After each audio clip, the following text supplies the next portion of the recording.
a função de Procuradora-Geral Adjunta de Consultoria e Estratégia da Representação Judicial.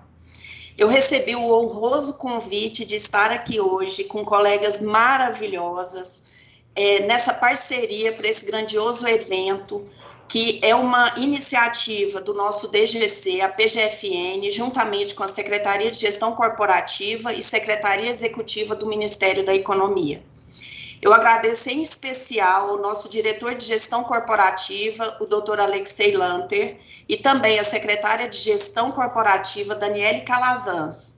Os dois têm trabalhado ativamente na melhoria da qualidade de vida no ambiente de trabalho, tanto da PGFN quanto de todo o Ministério da Economia. Eu gostaria de saudar e parabenizar todas nós mulheres que compomos os quadros da PGFN e do Ministério da Economia. Todas as nossas procuradoras da Fazenda, servidoras, terceirizadas, estagiárias e outras servidoras do Ministério da Economia. Acreditem, o nosso trabalho faz muita diferença para o nosso país. Nós temos que ter a consciência da relevância do nosso papel na sociedade, seja como mulheres profissionais, seja pessoalmente em casa, no nosso ambiente mais restrito, com a nossa família. Hoje é um dia muito especial. É um momento para reflexões sérias sobre o papel de cada uma de nós e também dos homens na construção de uma sociedade mais justa e igualitária. Temos que avançar, temos muito o que fazer e o primeiro passo é a nossa conscientização. O debate deverá ser equilibrado, respeitoso e ético. Hoje falaremos sobre desigualdades de gênero nos dias atuais, perspectivas e desafios, com tributos a elas, que é um movimento criado por um grupo de procuradoras da Fazenda, apelidado carinhosamente de TAI, que busca contribuir para o diálogo jurídico em torno de temas sensíveis à sociedade, tributários e também de gênero, e também busca estimular novas lideranças femininas dentro e fora da PGFN. Desde o início do movimento, nós tivemos o apoio institucional do Dr. José Levi à época, que era o nosso procurador-geral e atual advogado-geral da União.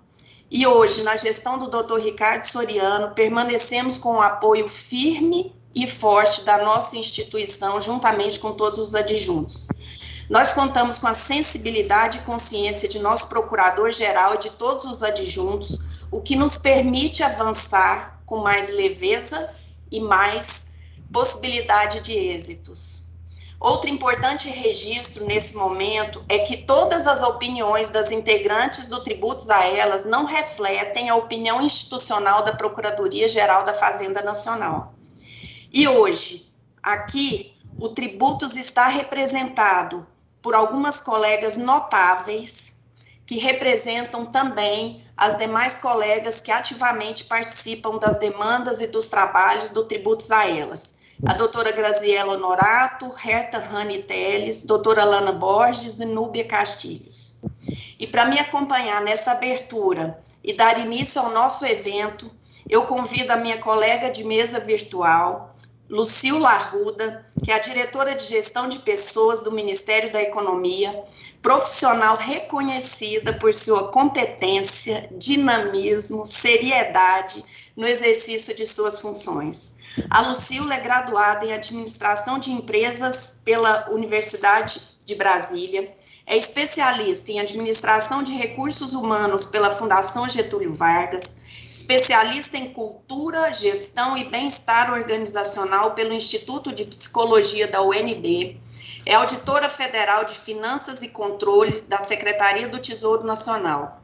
Na SPN, foi gerente de Recursos Humanos. Na Escola de Administração Fazendária, ESAF, foi diretora de Educação. E no Conselho de Controle de Atividades Financeiras, COAF, foi coordenadora geral de Desenvolvimento Institucional. Uma grande mulher. Querida, seja bem-vinda, a palavra é sua. Bom dia a todas e a todos. Gostaria de cumprimentar, a Adriana, uma querida amiga, todas as demais procuradoras, servidoras, todos os servidores que estão nos assistindo. Gostaria de agradecer essa parceria, realmente falar de qualidade de vida, de bem-estar, é importante. Nós lançamos a política o ano passado do Ministério da Economia, na Semana do Servidor, né? Então, assim, é isso mesmo, é em parceria com todas as unidades do Ministério, para que a gente promova ações, né? Como essa aqui de reflexão, né? Para mostrar um pouquinho para todos que realmente, assim, além do dia a dia, né, pesado do trabalho, tem algumas questões que precisam ser discutidas, né? É, eu queria trazer um dado aqui que eu achei bastante curioso. Eu pedi um levantamento do total de 41.434 servidores do Ministério da Economia, que é a nossa força de trabalho, 40% são mulheres, 60 homens, né? E de cargos comissionados, que são 4.776 cargos, 39% são mulheres e 61% homens. Então, para vocês verem que, como no Ministério, esse número está em equilíbrio. Eu acho que assim, o concurso público proporciona isso, né, às mulheres, mesma condição de oportunidade, mesmos salários. Então, assim, claro, alguns altos cargos ainda são ocupados pela maioria pelos homens, mas isso é uma questão de tempo, da nossa história, né? Na nossa história bem recente, eu pude conviver, né, com algumas pessoas da minha família. A minha bisavó foi dada em casamento aos 14 anos, né? Era uma realidade muito diferente. Ela nunca mais viu a família dela. Ela não tinha escolha. Ela não tinha oportunidade. Não teve oportunidade de estudar, não teve oportunidade de escolher o que ela queria para a vida dela. A minha avó, já um pouquinho, uma geração depois, ela já teve pelo menos a oportunidade de falar assim, eu quero casar com essa pessoa ou não, né? Já foi uma evolução. A minha mãe já pôde escolher com quem ela pode casar e se ela queria casar, né? Então, hoje a gente está numa geração e a gente vê que são coisas recentes, são pessoas com quem eu convivi, que me contaram as histórias de como as mulheres eram tratadas, eram vistas antigamente. Então, assim, realmente é bem recente. Eu acho que o Dia da Mulher é a oportunidade da gente conversar sobre esses assuntos. Antigamente, esses assuntos eram meio que proibidos, né? Hoje, nós aqui, como servidoras públicas, temos uma oportunidade, uma liberdade de escolha muito maior do que muitas mulheres no nosso país. Então, assim, a gente tem que fazer o nosso papel de servir ao público e, sim, ajudar, né, no que a gente puder para mudar toda essa mentalidade do passado que é bem recente, né? Eu acho que vocês vão falar bastante aí sobre os desafios da mulher nessa época de pandemia, né, onde que nós tivemos aí os vários papéis de filha, de mãe, de professora, de esposa, né, vários papéis que a gente teve que acumular e que juntos, né, junto com a nossa família, com os nossos maridos, com os nossos amigos, familiares, a gente possa cada vez mais superar essas dificuldades, tá? Então, assim, aproveitem bastante o evento, vocês estão em ótimas mãos aqui, tá? E, assim, eu vou estar ouvindo até onde eu puder todo o evento aqui. Gostaria de compartilhar com vocês. Muito obrigada. Querida Lucila, obrigada, viu? Bom, para a gente dar continuidade ao nosso evento, eu gostaria de falar do meu orgulho em pertencer a uma instituição aberta para o diálogo quanto às discussões de gênero, com disposição incessante de valorizar seu corpo funcional. Ainda tem muito a ser feito, mas os caminhos estão sendo pavimentados. O Tributos a Elas, o nosso TAI, foi um sonho transformado em realidade. Foi a iniciativa de poucas que inspirou muitas de nós. E eu espero de coração que tudo que for dito aqui faça sentido para cada uma de vocês, cada uma de você, mulher que está nos ouvindo.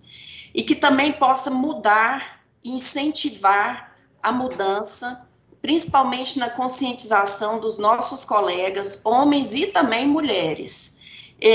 Que a gente possa trazer curiosidades para vocês, que a gente possa ajudar a quebrar barreiras, no mínimo, trincar barreiras e também construir pontes.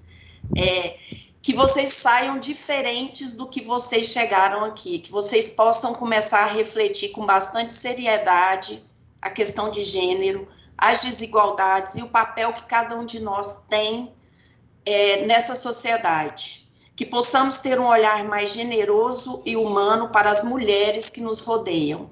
É isso que eu peço hoje. E agora, para a gente começar a nossa rodada de conversas, eu convido as minhas colegas, Herta, Núbia, Lana e Grazi, para a gente começar a conversar um pouquinho. Lana, eu vou começar com você te pedindo, né? Você pode contar para a gente um pouquinho sobre a história do Tributos a Elas, para quem ainda não conhece? Como é que surgiu? Conta aí para a gente. Gente, eu estou me sentindo Jô Soares. Ou melhor, vamos pensar a Oprah. Melhor, não é? Vamos lá, Lana. Oprah é bem melhor. Bom dia a todas, bom dia a todos. É uma alegria fazer parte desse evento. Eu agradeço muito pelo convite. Eu cumprimento a doutora Adriana, Procuradora-Geral Adjunta de Consultoria e Estratégia da Representação Judicial, minha colega também de TAI. Cumprimento a doutora Núbia Castilhos, doutora Herta Rani, doutora Graziela Honorato, Lucila, que participa aqui conosco dessa mesa. Eu cumprimento a Schneider Souza e a Juliana Coutinho, que muito nos auxiliaram antes de que a gente estivesse aqui falando. Na pessoa delas, eu cumprimento todas as mulheres que fazem parte da PGFN e do Ministério da Economia. Essas mulheres fazem dessas duas instituições, PGFN e Ministério da Economia, lugares mais humanos, lugares melhores, instituições melhores. A gente costuma ter muito orgulho, não é, de falar da PGFN, uma instituição de vanguarda, sim, uma instituição diferenciada, uma instituição disposta sempre a defender a sociedade. Eu sou procuradora da Fazenda desde 2008, uma apaixonada e corrigível pelo que eu faço. Não sei se por vocação, por destino, por teimosia, mas é com muito orgulho que eu me apresento como procuradora da Fazenda, é com muito orgulho que eu faço parte dessa instituição. E procuradora já há 12 anos, não é? E pertencente a essa comunidade jurídica que todas nós sabemos o quanto ela é machista, formal, tradicional. Sempre me perguntei, antes mesmo da Procuradoria da Fazenda Nacional, sobre o papel da mulher, onde é que estariam as mulheres. E dentro da Procuradoria também, eu me questionava muito a respeito disso. Embora, como a Lucila falou, embora o acesso se dê por concurso público, isso é verdade, o que nós chamamos de igualdade de acesso, há uma diferença grande na igualdade de tratamento e na igualdade de oportunidades. E nós nos perguntávamos sobre isso. Onde é que estavam as mulheres nas mesas de debate? Falo aqui da Procuradoria da Fazenda. Onde estavam as mulheres quando falávamos dos cargos de alta gestão, dos cargos de liderança? Onde estavam as mulheres para participar do processo seletivo simplificado do PSS? Onde estavam essas mulheres? Tem uma imagem que eu vou compartilhar com vocês, que é uma imagem muito significativa, é de um evento que aconteceu. Quando vocês conseguirem ver, vocês podem me avisar, por favor? Alguém faz um sinal? Bom, a Adriana me disse que está vendo. Aqui o símbolo do TAI, que a Adriana tanto falou. Recomendo, então, que vocês deem uma olhada no Instagram, no podcast. É um grupo muito, muito, muito relevante, que tem ganhado repercussão. Mas vamos lá, a imagem. Esse foi um evento, essa imagem é pública, esse foi um evento que aconteceu em novembro de 2019, um evento de dentro da Procuradoria da Fazenda Nacional, no qual vocês veem 23 homens, 2 mulheres, uma sendo convidada, apenas uma da Procuradoria da Fazenda Nacional. Então, eu repito, um evento de dentro da Procuradoria. Interrompi a apresentação, Adriana? Sim? Então, pronto, aqui, consegui. Era só para mostrar essa foto. Essa foto ela é emblemática porque ela aconteceu em novembro de 2019, como eu dizia, e apesar de condições de saúde física diferentes, eu fiz questão de participar. Quando voltei, então, nós começamos a conversar, eu, Herta, e logo em seguida outras colegas, Núbia, Sara, Renata, sobre a participação das mulheres dentro da instituição. Eu faço a pergunta de novo, aonde estão essas mulheres? Nesse evento de novembro, eu tinha 15 minutos de fala, dos quais eu usei 3 ou 4, a Adriana estava lá, para convocar as mulheres, para fazer uma pergunta para a instituição. Não havia convite para as mulheres? Ou havia convite e elas não aceitavam? Então, com esse intuito de pensar a Procuradoria da Fazenda Nacional como um órgão mais aberto, mais paritário, mais plurimo, nós começamos, sim, a questionar as colegas. No início, as respostas que nós obtínhamos eram: não, aqui, por ser um ambiente público, não há diferença. Não, eu não me sinto discriminada, não é? E tem uma frase sensacional que é utilizada pela Ruth Manus, mas eu não tenho a autoria dessa frase, que diz o seguinte: uma mulher que chega na fase adulta e que nunca se sentiu discriminada, é o que se pode dizer, no mínimo, podemos dizer que essa mulher, no mínimo, uma mulher distraída. Então, aqui ficava a nossa pergunta: aonde estavam as mulheres? Por que elas não se sentiam discriminadas? Elas realmente tinham tratamento igualitário? Ou elas não se davam conta desse tratamento distinto? Ou elas não percebiam, não tinham consciência dessa desigualdade, que, claro, é muito sutil, mas ela é estrutural, ela vem de uma sociedade machista. Então, quando começamos a conversar, nós temos um grupo de WhatsApp com mais de 170 procuradoras, e quando as conversas ali começam a vir, começam a aflorar, as mulheres se dão conta e, sim, começam também a perceber, a falar, a trazer os seus relatos e a dizer que, infelizmente, o tratamento não era tão igualitário quanto se imaginava. É com esse intuito, então, de um tratamento mais igualitário dentro e fora da Procuradoria, de um maior espaço para as mulheres, espaço, como diz a Herta, presença e voz. Não adianta só ter presença, precisamos ter presença e voz dentro da Procuradoria. Foi com esse intuito que o TAI foi criado, Adriana.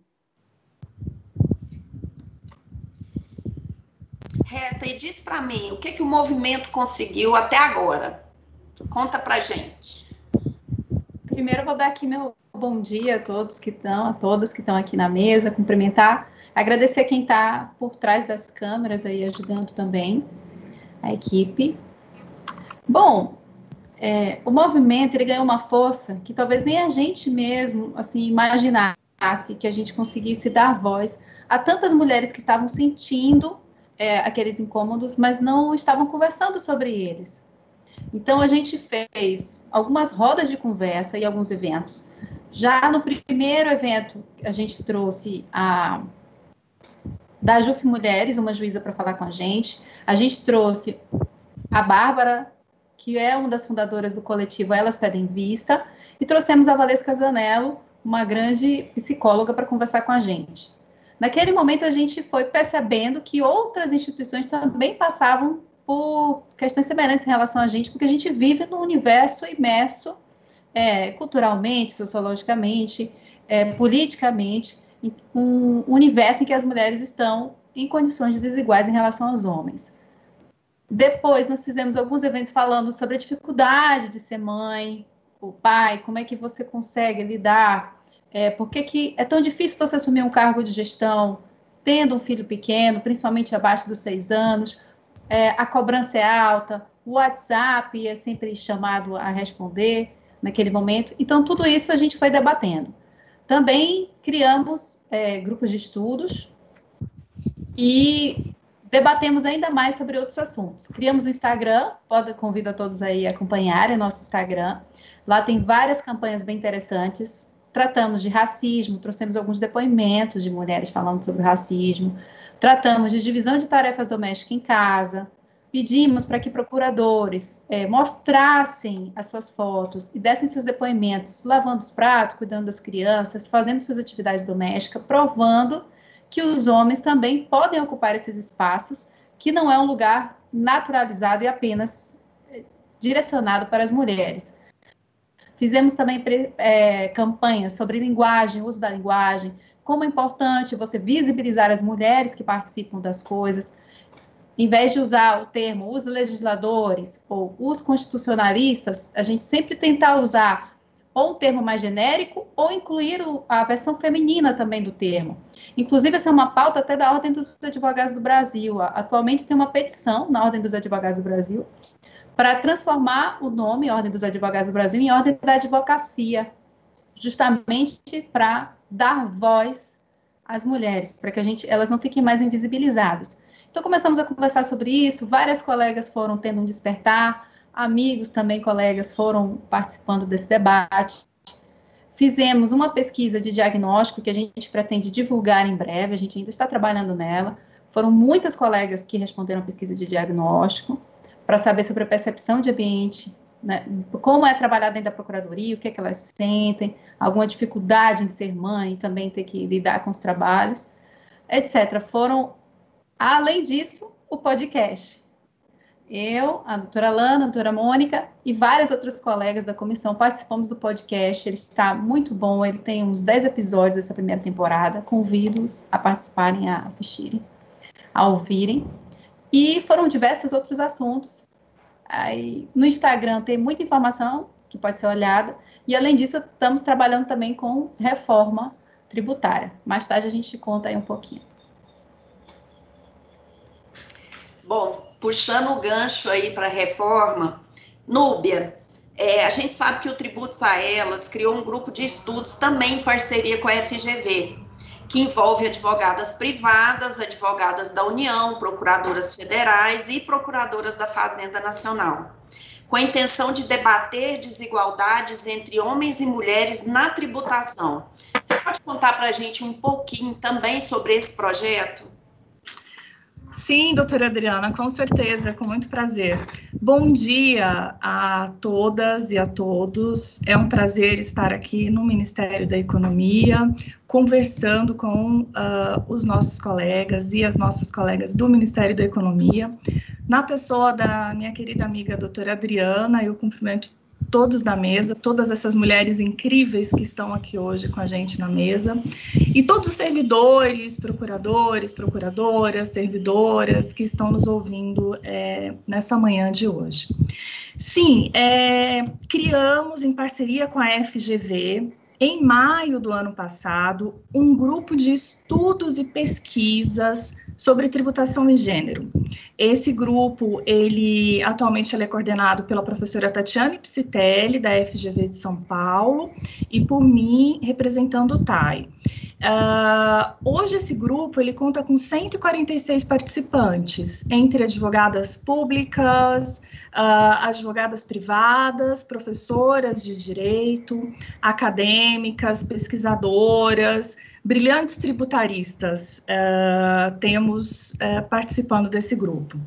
Durante quase um ano de trabalhos, nós nos reunimos, então, uma vez ao mês, onde previamente fazemos leituras e fazemos uma reunião online, infelizmente coincidiu com a pandemia, e discutimos esses livros. Para vocês terem uma ideia, já discutimos A Criação do Patriarcado, de Gerda Lerner, Angela Davis, Mulheres, Raça e Classe, Naomi Wolf, O Mito da Beleza, e um dos meus preferidos, que é Bell Hooks, que é uma ativista feminista negra norte-americana.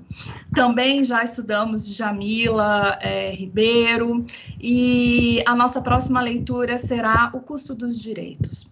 Então, são encontros onde, além de discutirmos questões ligadas ao feminismo, também discutimos questões ligadas ao direito. Estamos fazendo toda essa introdução de formação, de capacitação dentro do feminismo e discussões de gênero, para chegar até o direito propriamente dito, que é a fase em que nós nos encontramos agora.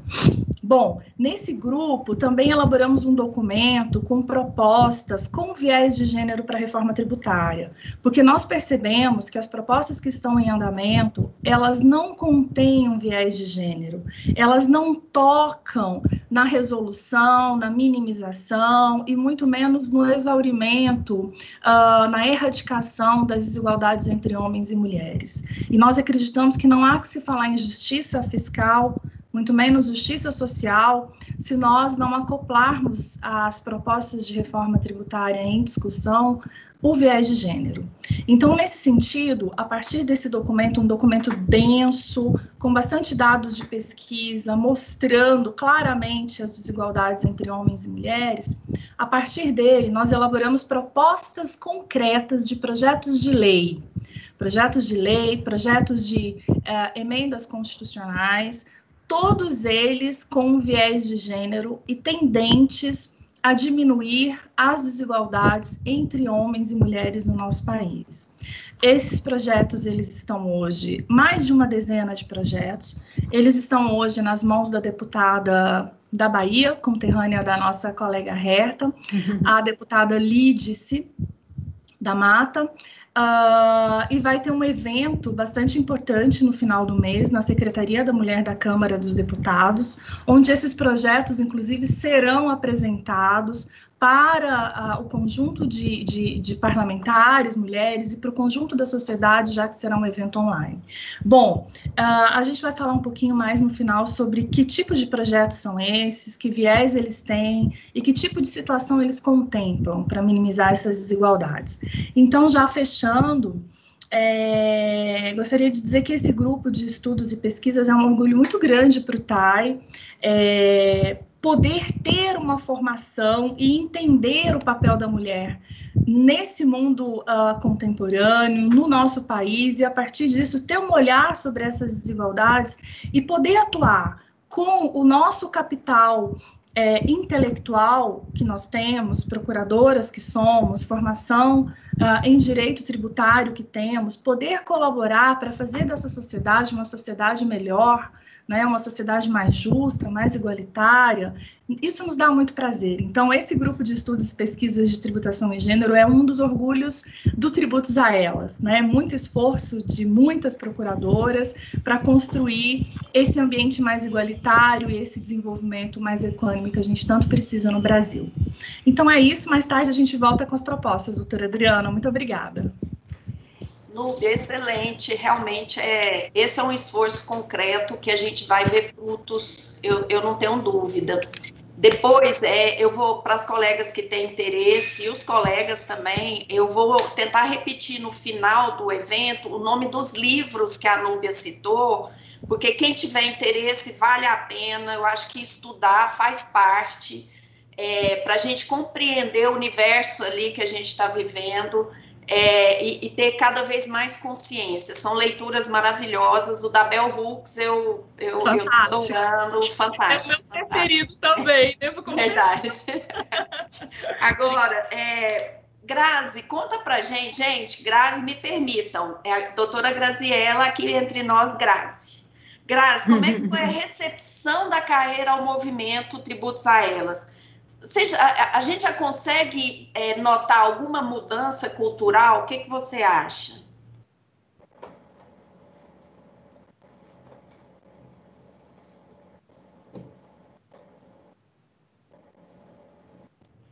Seu áudio está... Precisa ligar, isso. Pronto. Nós tivemos uma recepção incrível do público, inclusive do público masculino também. Hoje, as mulheres dentro da PFN, elas já se sentem mais confortáveis em realmente entender e discutir sobre as questões de gênero. Como Ilana falou antes, colegas que não viam a questão da desigualdade dentro, hoje elas se sentem mais confortáveis em falar sobre isso e em detectar. Nós temos um grupo de WhatsApp com inúmeras procuradoras que conversam diuturnamente, inclusive nos fins de semana.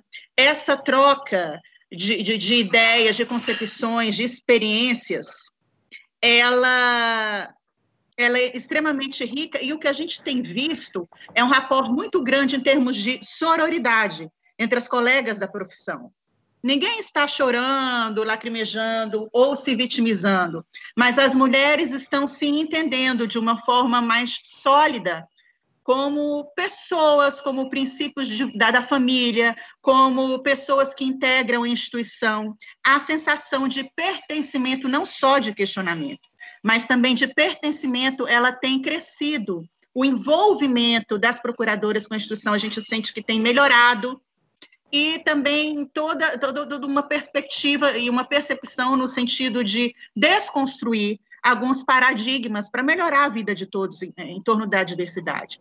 Então, nós estamos unidas na publicação e na escrita de 2 livros, um dentro desse grupo da tributação e gênero dos estudos, que a doutora Núbia falou, outro de procuradoras, estão todas convidadas, podem mandar um e-mail para a doutora Herta Hani, que ainda está em tempo. Nós estamos aceitando artigos até o dia 15 de março para publicar um livro de procuradoras, artigos sobre mulheres e direito. As conversas no WhatsApp e o nosso Instagram. Nós temos, vocês estão conseguindo ver? Nós temos hoje 3.000 seguidores ou mais. Nós temos publicações interessantíssimas, onde nós abordamos tipos de violência, assédio, foram matérias pedidas pelos nosso público, veja bem. A questão do empoderamento, sobrecarga, das oportunidades de trabalho, a questão da desigualdade de gênero, uma imagem que eu acho belíssima, essa da mulher multitarefa, que ela cuida da criança, ela trabalha, ela cuida da casa, dentro da economia do cuidado.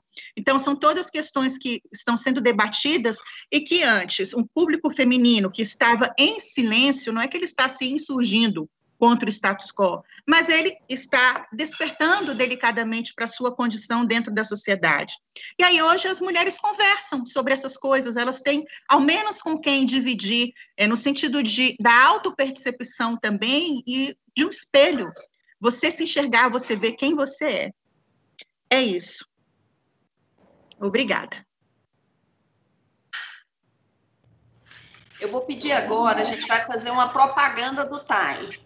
Vou pedir para a Shinaida soltar o nosso vídeo número 1. Por favor, Shinaida. Grazi, eu acho que você precisaria deixar de compartilhar. Isso. Perfeito.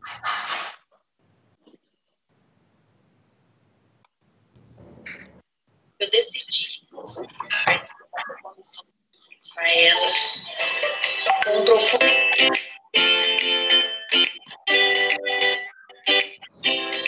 Queridas amigas, queridas colegas, eu decidi participar da comissão do Tributos a Elas com um profundo interesse em contribuir para a valorização da mulher e também para aprender. Eu tenho muito a aprender sobre a mulher, que é tão importante para cada uma de nós. E vocês? De que forma vocês podem nos ajudar? A gente precisa muito da ajuda e da união de cada uma de vocês. Um beijo. Olá a todas e a todos. Foi pensando num tratamento cada vez mais igualitário entre homens e mulheres que o TAI foi imaginado e que eu decidi fazer parte desse time. A Procuradoria da Fazenda Nacional e todos nós precisamos falar cada vez mais sobre as questões de gênero, precisamos pensar sobre elas. Eu te pergunto, você já imaginou como fazer a sua parte? Você já contribuiu de algum modo nessas questões de gênero? Vamos juntas e juntos nessa caminhada. Olá! Criamos o Tributos a Elas porque percebemos que precisávamos agir para melhorar a situação das mulheres em diversos aspectos. O Brasil, por exemplo, ainda é o 5º país que mais mata mulheres no contexto de violência doméstica, segundo os dados da Organização Mundial da Saúde. Além disso, ainda faltam muitas mulheres nos espaços de decisões políticas e estratégicas, dentro e fora dos órgãos. Segundo a ONU Mulheres, uma pesquisa sobre paridade de gênero na política, na América Latina, o Brasil ainda ocupa o 9º lugar entre os 11 países pesquisados. Por essas e várias outras razões semelhantes que decidimos agir e criar o Tributos a Elas. E você, já decidiu agir? Já fez a sua parte hoje?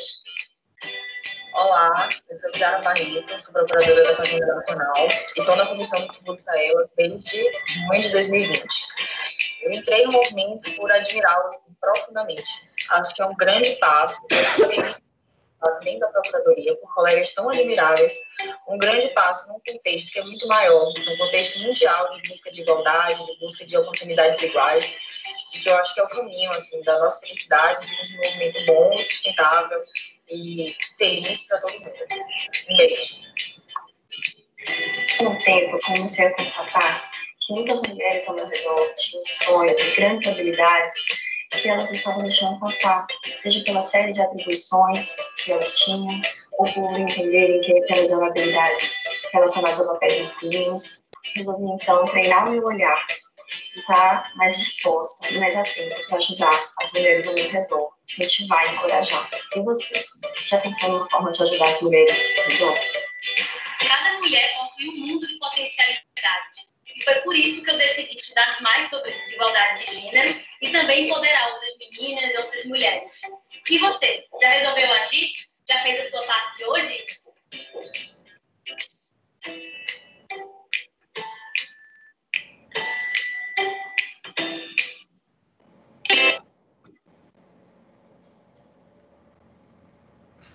Gente, eu adoro esse vídeo, eu acho que ficou lindo.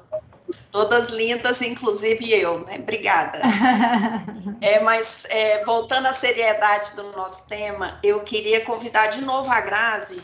Grazi, diz para mim, o Tributos a Elas, ele começou com essa preocupação da desigualdade entre homens e mulheres. O que você visualizou a respeito dessa questão, né, que mereça a nossa maior atenção? Por que precisamos ter essa inquietação com a diferença de tratamento entre homens e mulheres? Essa desigualdade, como alguns dizem, não se resolveria naturalmente com o passar dos anos? Acho que não.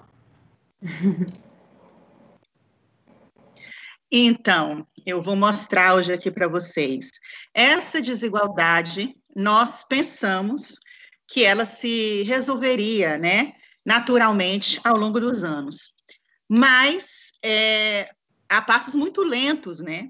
Então, Tributos a Elas, com todo o respeito e o apoio da instituição, como a doutora Adriana disse, está aí para nos ajudar a repensarmos esses conceitos. Eu não me apresentei no começo, me desculpem a minha falha, eu sou a Graziela Rosal Honorato, colega de vocês da PFN, e sou lotada na DIAES, que é a Divisão de Acompanhamento Especial da Primeira Região, sou integrante da primeira comissão do TAI, da comissão atual. Quero agradecer a iniciativa maravilhosa do Ministério da Economia de nos estar acolhendo nesta manhã, porque espero que seja uma conversa agradável e leve, e quero agradecer também à PGFN, todos os meus colegas, todos os membros, todos os servidores e todos que compõem essa mesa, os meus cumprimentos e o meu muito obrigado. Vamos lá. Contextualizando um pouco o que eu vou falar, nós percebemos que a ascensão profissional, ela é não equânime, ainda hoje, doutora Adriana, entre ambos os sexos. As mulheres ainda gozam de uma menor representatividade nas altas lideranças, inclusive nas arenas colegiadas. Nós vemos aí na figura uma mulher tentando galgar uma montanha, né, galgar as escalas, metaforicamente, da instituição. E estudiosos foram se indagar por quê? Será que essa mulher é muito ocupada? Será que ela não tem interesse? Será que a sociedade reprime de alguma forma? Então, cunharam uma expressão que a administração ficou conhecida como glass ceiling, ou teto de vidro. Eu gosto também da outra expressão que chama sticky floors. O chão está grudento e a mulher não consegue saltar, ela não consegue ascender, porque ela está presa no chão. O teto de vidro é uma metáfora que representa a barreira invisível existente imposta à ascensão da mulher. É invisível porque é um tabu, então não se conversa, como a doutora Lana falou no princípio de tudo, né? Não se conversa, não se fala sobre ela, né? às vezes uma cultura do encobrimento. Mais tarde, em estudos de 2007 e 2010, estudiosas de Harvard, doutora Zillian Carney, cunharam outro termo, que se chama labirinto organizacional. Então, elas viram que, às vezes, a mulher ascende, sim, aos patamares mais altos da liderança institucional. Algumas conseguem furar o teto, mas e aí? O problema é todo o percurso para chegar nesse teto. É um labirinto, um malabarismo, né? Seria em português, mas um labirinto seriam todas umas estradas, um percurso tortuoso e difícil, com inúmeros obstáculos de diferentes ordens, porque precisa passar a mulher para poder chegar lá, né? Na alta liderança, na alta gestão, caso ela queira, para ter presença e voz, como diz a doutora Herta. Um labirinto de resistência à liderança feminina, da questão da economia do cuidado, que ainda sobrecarrega mais substancialmente a mulher. Enfim, Na iniciativa privada, esse estudo de Glencarne mostrou que nos Estados Unidos, apenas 6% dos executivos mais bem pagos seriam mulheres. Desses 6%, apenas 2 seriam CEOs, né? E na arena colegiada, nos boards, nos conselhos, apenas 15% dos assentos nos conselhos em 2007 nos Estados Unidos eram de público feminino. Dados do GMI Ratings, que é uma métrica internacional de governança, no Brasil, de 2012, mostravam que apenas 4,5% dos conselhos administrativos eram ocupados por mulheres. E dados mais recentes, de 2020, do World Economic Forum, colocaram o Brasil na 89ª posição. O Brasil ocupa a posição 89 entre 144 países, em um ranking que analisa a desigualdade quanto à participação econômica e de oportunidades entre homens e mulheres. O Brasil ficou atrás de países como Nicarágua, Panamá, Colômbia. Na minha pesquisa de março de 2020, que foi quando eu fiz o trabalho do mestrado, nós tínhamos apenas 3 ministras, na época que a Regina Duarte era secretária da Cultura, né? Entre 20 ministérios. Historicamente, isso se justifica. A Grécia Antiga, os gregos já lançaram os pilares, as bases da misoginia, né? A cultura do domínio masculino sobre a mulher. Os gregos acreditavam que as mulheres seriam seres humanos para os gregos, mas seres humanos incompletos, por diferenças de graus. Eles acreditavam que, por uma ausência de calor na gestação, no período gestacional, o ser humano que não se desenvolvesse completamente, ele nasceria, mas ele seria mulher.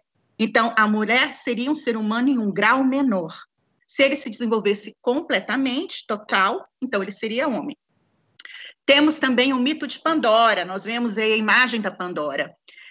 Zeus criou o fogo para mostrar a totalidade de seu poder, mas Prometeu ensinou aos homens o segredo do fogo e os homens passaram a dominar o fogo. Então, Zeus ficou muito bravo, porque era uma coisa a qual os homens não podiam ter acesso. Então, ele criou Pandora, teria sido a primeira mulher, para seduzir. Então, no começo, a mulher é vista já como instrumento de sedução, de mentira, de falácia. Enfim, Prometeu entendeu que a Pandora seria uma cilada, a mulher seria uma cilada de Zeus, e aí a Pandora se aproximou do seu irmão, do irmão de Prometeu. E Zeus entregou uma caixa dizendo que ela precisava ficar fechada, que era uma caixa muito perigosa que jamais poderia ser aberta. E assim o irmão de Prometeu guardou a caixa, segurada por gralhas muito barulhentas. Em uma noite, tomando um vinho, Pandora seduziu o irmão de Prometeu. Essa é a ideia da mulher, como sedutora, como dissimulada, seduziu e abriu a caixa, espantou as gralhas e abriu a caixa. Quando ela abriu a caixa, o que a mulher fez? O que a primeira mulher fez? Ela libertou todos os males e as angústias do mundo, as guerras, as mentiras, a covardia, o choro. Quando ela viu que libertou, ela fechou a caixa. E o que ficou na caixa de Pandora? Qual o último elemento que ela não conseguiu soltar? Ela só soltou o mal, e ela segurou na caixa a esperança. É um mito que explica que, mesmo ante todos os males, a gente ainda guarda a esperança, mas também é um mito que explica que a mulher dissimulada enganou o homem e alcançou um objetivo escuso. E foi a mulher que soltou todos os males do mundo, a semelhança do cristianismo, onde Eva peca, né? Ai, deixa eu controlar meu tempo. Falta pouquíssimo tempo, muita coisa para falar. Na Idade Média, a relação de sujeição continuou. Quem se insurgia eram as bruxas.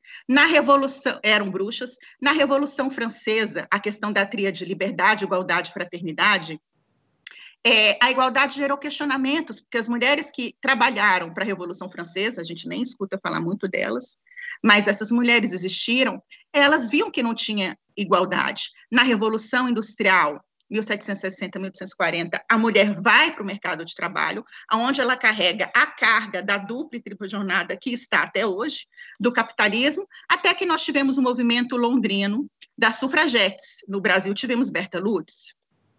Né? Tem um caso interessante, uma anedota histórica. Gente, eu vou exceder talvez 2 minutos só. É isso, eu acho que eu ainda tenho. De Charles Darwin e Caroline Kennedy. Ela era uma feminista de Massachusetts no ano de 1881. ela escreveu uma carta, ela trocava cartas com o Charles Darwin, porque ela era entusiasta da ciência. Ela escreveu uma carta e perguntou: é cientificamente comprovado que as mulheres são inferiores aos homens? Porque Darwin afirmava isso. E a resposta dele foi frustrante. Olha a resposta de Darwin: eu certamente penso que, embora as mulheres sejam moralmente superiores aos homens, elas são inferiores intelectualmente. E, com base nas leis da genética, Darwin ainda falou que ainda achava isso muito difícil de ser mudado, de ser levado adiante, porque geneticamente as mulheres estavam fadadas. Então, nesse contexto histórico, não me causa espécie que hoje tenhamos problemas para galgar eventuais patamares que nós queiramos nas instituições ou no espaço social. Na atualidade, a mulher e o poder público, nós vemos aqui, esse quadro de bolinhas em azul, ele representa, em janeiro de 2020, nesse governo, a ocupação masculina nos ministérios, contando o Banco Central, Casa Civil, a segurança também. Então, veja a discrepância para o desenho de janeiro de 2020 para o desenho da ocupação feminina nesses altos cargos da seara do Poder Executivo. O desenho já fala por si, né? Hoje, então, ainda está diferente, porque menos ministras. E não é só desse governo, a história, ela é incrustada historicamente, a questão da temática feminina, da luta da mulher, ela vem, como disse, desde os gregos. Olha, em 2017, em outro governo, de 28 vagas, já esgotei meu tempo, agora eu vou prestar mais atenção. De 28 vagas em ministérios, apenas 2 eram ocupadas por mulheres, uma representatividade de apenas 7,1. No mesmo ano, em 2017, o Brasil ocupava a posição de número 167 no ranking mundial de participação das mulheres no executivo, entre 174 países.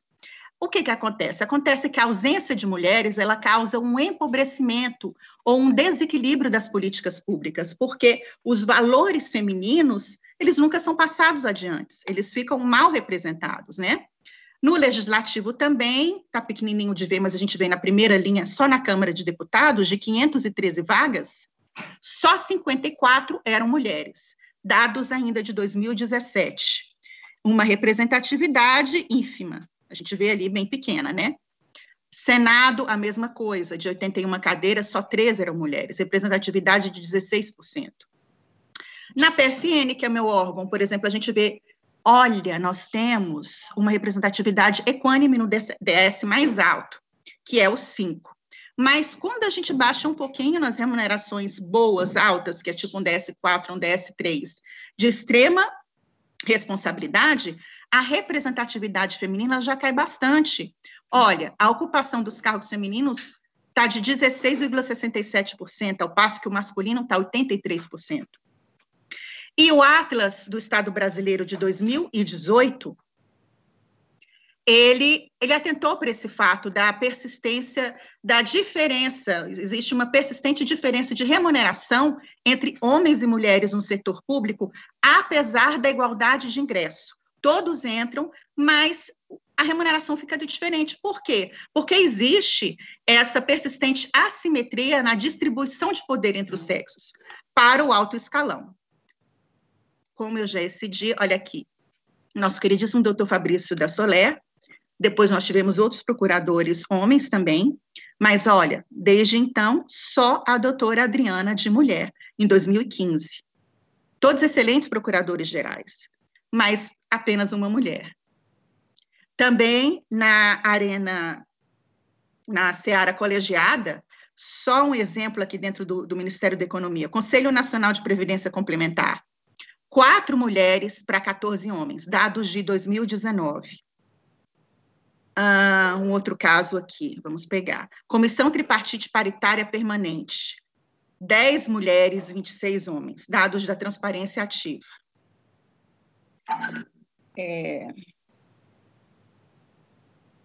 Enfim, todas essas questões discutidas e mostradas, é preciso que, institucionalmente, o TAI está aí para ajudar isso, é preciso que a instituição trate as diferenças e as desigualdades, porque as diferenças, elas são compreendidas como as condições irreversíveis do ser humano. é o sexo, a etnia, a pele, mas existem as condições reversíveis, que são as desigualdades. O que são as desigualdades? São as construções sociais, é o tratamento social que é dado a essas diferenças. É preciso que ele seja atenuado para que essa desigualdade de gênero diminua. Mesmo porque, por exemplo, na arena colegiada, a gente percebe ao redor do mundo uma tendência em prol da diversidade, porque em aumento das mulheres, né? A diversidade, ela traz contra-argumentos, ela traz uma ampliação do debate crítico, ampliação de perspectivas. Mas, com tudo isso que eu falei, se eu puder falar mais adiante, eu vou falar das barreiras. É preciso que a instituição trate melhor a questão da alteridade, que ela abra espaço para essa mulher, enxergando essa mulher não sob a ótica da perspectiva masculina, porque as instituições foram, no princípio, criadas por homens. Então, elas solidificaram essa forma de liderança, de gestão masculina, da assertividade, do poder, do crescimento, às vezes valores masculinos e em prol de uma liderança masculina que chama tradicional, e não da liderança feminina, que poderia muito bem ser uma liderança transformacional. É preciso que a mulher seja enxergada dentro de suas particularidades, suas experiências, para que assim abram-se caminhos para ela. O outro, ainda, no Ocidente, ele é sempre o outro do mesmo, o outro do próprio sujeito, e não um outro sujeito a ele irredutível e de dignidade equivalente. Terminamos com a pergunta da Mafalda. Antes de todos esses problemas que eu narrei, fica uma reflexão. Oi, como você é pequenininha, qual o seu nome? E a pequenininha responde liberdade. A liberdade da mulher de ser ou estar onde ela quer ainda está apequenada, com tantos obstáculos desse nosso labirinto, mas nós estamos mudando e acreditamos nas mudanças. Obrigada.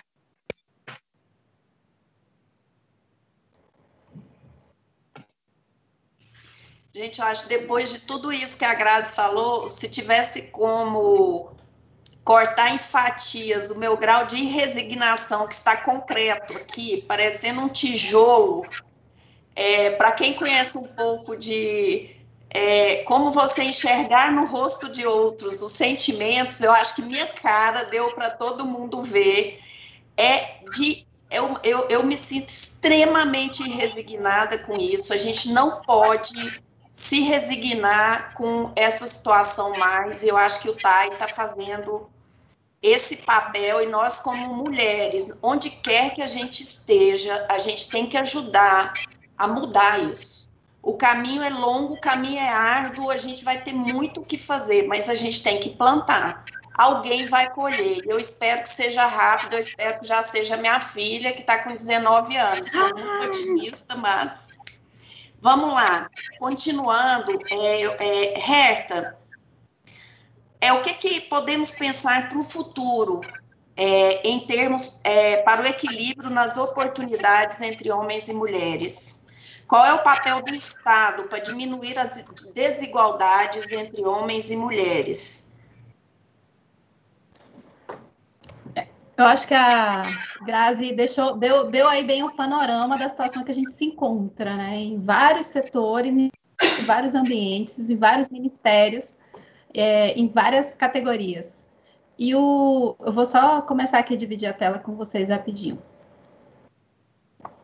E o que a gente observa... Vocês conseguiram ver a tela? E o que a gente observa, tá? E o que a gente observa é que o Brasil, na verdade, o Estado brasileiro já tem essa obrigação. Ele assinou, né? Ele fez parte dessa construção dos Objetivos de Desenvolvimento Sustentável. E nessa construção, a gente tem metas específicas para diminuir a desigualdade entre homens e mulheres. Se a gente for olhar a meta 5.4, eliminar a desigualdade na divisão sexual do trabalho, remunerado e não remunerado, inclusive no trabalho doméstico e de cuidados, promovendo maior autonomia de todas as mulheres nas suas, independentemente da raça, etnia, idade, deficiência, orientação sexual, etc. E a gente tem indicadores já, que é a proporção do tempo gasto em trabalhos domésticos não remunerados, cuidados por sexo, idade e localização, né? porque a gente sabe que tem diferença entre regiões também. Então, já está entre as metas do governo brasileiro.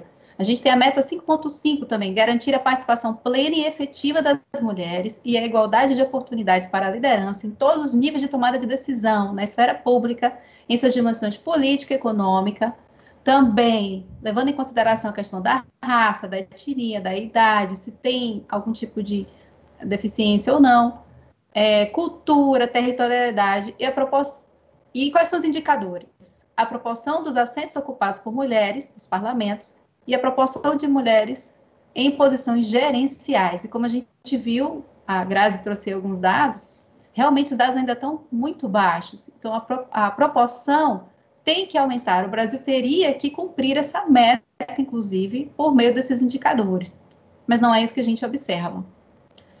O que o governo pode fazer? O governo pode fazer várias coisas. Ele pode atuar tanto internamente, cada órgão pode trabalhar de alguma forma, que o órgão defina e cria essas oportunidades, como também o governo pode estimular que, por meio de políticas públicas, que as empresas e que outros órgãos assim os façam. Por exemplo, esse decreto aqui publicado, ele pede que 30% das vagas de estágios nos entes, né, governamentais sejam direcionados para pessoas negras, para adolescentes, estudantes negros. Já é um passo, ou seja, você já vai ali facilitando. O governo, a prefeitura de Fortaleza já criou essa campanha de microcrédito para pagar R$3 mil para as mulheres empreendedoras. Então, a gente tem várias formas de estimular. O que acontece também é que o governo, nós, como a União, ela tem a gente está vendo aí nessa questão do Covid e das vacinas que estão sendo compradas, etc., a gente tem um montante enorme de dinheiro que pode comprar produtos de fora. A gente tem nossos fornecedores, a União faz a licitação, contrata os fornecedores. Será que nessa parceria, na hora de contratar esses fornecedores, a União não poderia, de alguma forma, estimular que os fornecedores atentassem internamente dentro dos seus órgãos, dentro dos seus espaços, dentro dos seus escritórios, se eles observam a diversidade, se eles favorecem o crescimento de mulheres e fornecem oportunidade para elas? Sim, a gente já tem aí portarias de alguns ministérios que já fazem isso. O CNJ tem o Ministério dos Direitos Humanos tem esse código de conduta e de respeito, que é para os fornecedores de bens e serviços do Ministério dos Direitos Humanos. E interessante é que o código foi feito por mulheres. Então, na época, a gente tinha... foi um trabalho em conjunto. Fizemos eu, a doutora Grazi, que está aí presente, a doutora Flavínia, a doutora Miriam, também, que é uma advogada da União. Nós construímos em cima desse código. O que o código pedia? O código pedia que todas as pessoas que assinassem contratos com o governo federal, no caso do Ministério especificamente, assinassem um termo de responsabilidade e compromisso, dizendo que tem conhecimento do código, e que se comprometessem a apresentar relatórios dizendo os seus esforços para cumprir as metas do código. E as metas eram respeitar plenamente a diversidade humana em toda a sua amplitude, étnica, etc., e também nas diversas áreas e hierarquias da empresa, adotando políticas de metas percentuais crescentes de preenchimento de vagas nos cargos mais altos e de promoção hierárquica de afrodescendentes, mulheres, ainda que para isso eles tivessem que proporcionar treinamentos específicos.